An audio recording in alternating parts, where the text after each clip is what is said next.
ስላላሽቃበጥንለት አይደል አዶናም ትልቅ የሚሆነው ስራው የተመቸው ሰው ይከተለው። በኮንዲሽን መሆን የለበትም። እንዲህ ካላረገ እንዲህ አላረግለትም። ይሄማ የህፃን ስራ ነው። ኖ ዌይ ስቡ ከሆነ ደግሞ በዚህ በቃ ይራቁት። በቃ አፖስት አያድርጉት እንዴ። መከራችንን በላን እኮ በቃ እናንተ ልጆች ሰው እየራቀው ነው። አሁን ደግሞ የሆነች ልጅ ደግሞ አለች። እኔ እንደውም አንብቤያለሁ የሆነ ፖስት ላይ ኮመንት የሰጠችው ብልክልሽ ቤሊ የመጨረሻ ነው የምትናደጂው። ቤሊ ወጣች። አታስወጧቸው። ተረጋጉ ፋሚሊ ተረጋጉ። አንድ ነገር ልንገራችሁ። ቤሊ ተናዳ ነው። ቤሊ በጣም ትልቅ ሰው ናት። ወርቆ ፋሚሊ ማክበር አለባችሁ። እውነቴን ነው የምላችሁ። ተናዳ ነው።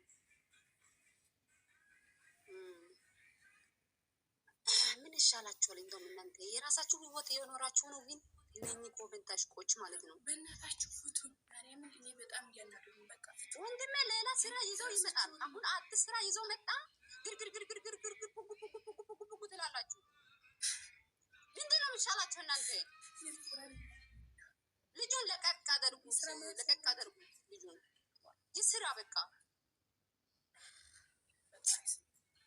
ቤሊዬ ግን ሁለተኛ ሌላ ቦታ አትግቢ። ለማብራራት አትሞክሪ። በቃ ዝም ማለት ይሻላል። ወጣች እዚህ ጋር በቃ እነሱ ለቪው ስለሚፈልግ ምድረ ማይ ውጪ። አንቺ ራስሽ ገባኝ ነው ታውቂያለሽ። እየሰማሽ ነው መጣሽ እና ይኸውልሽ ምን ላችሁ ነበረ። አሁን ውጡ። ኮፒ ሊንክ ኮመንት ሼር ሪፖስት አዲስ አበባ ገብታ ስታወራ ከዚህ በፊት ስታወራ ስለሰማሁት ስለ አዶናይ ልክ አይደለም። በቃ እሷ የምታስበው አስተሳሰብ አዶናይ መመለስ አለበት ለሚሳደቡት ሰዎች ብላ ስለምታስብ ለእሷ መልስ ለመስጠት ነው የገባው። በተረፈ ደግሞ ማለት በኋላ ሌላኛውን ቤሊ ይተዋወቃሉ። ምን አይነት ቤሊ ማለት ነው? እኔም እንደናንተ ገብቼ እሳደባለሁ። እኔ ስሳደብ ደግሞ ማለት ነው ኤቪደንስ ይዤ ነው ደምን ባለ ማስለቀሳችሁ።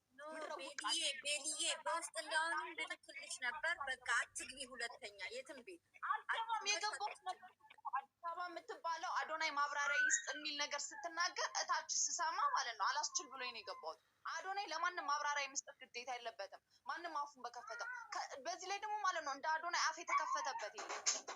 በተረፈ ማለት ነው ማማ ጎቴ በተረፈ ከዚህ በኋላ ደግሞ ማለት ሌላ ቤሊ ያያሉ። ምድረ ክፍት አፍ በዋቃ አዶናይ ፖስት አዶናይ ይደረገው በስራው ጽጌ ነገር አግብቼ እንዴ ምን ውሃ የጠጣችሁ ተረጋጉ ብላችሁ ነበረ። ዝም ነው ያልኳችሁ። ለምን እኔ አዶናይን 44 አድርጌ አልሳደብም። አዶናይ በስራው ነው ሁሉ ሌላው እንደውም ፌመስ ሆነበት በአዶናይ ወሬ አታውቁ። ምድረ ቅንቅና አሁን በዛ ቤሊዬ በቃ ይቅርብሽ። በቃ ትርፍ ቃል አትናገር። ይቅር በቃ ታብራራ ማለት ነው። በጣም የተፈሩ መሰለኝ። ተው በቃ በእናትህ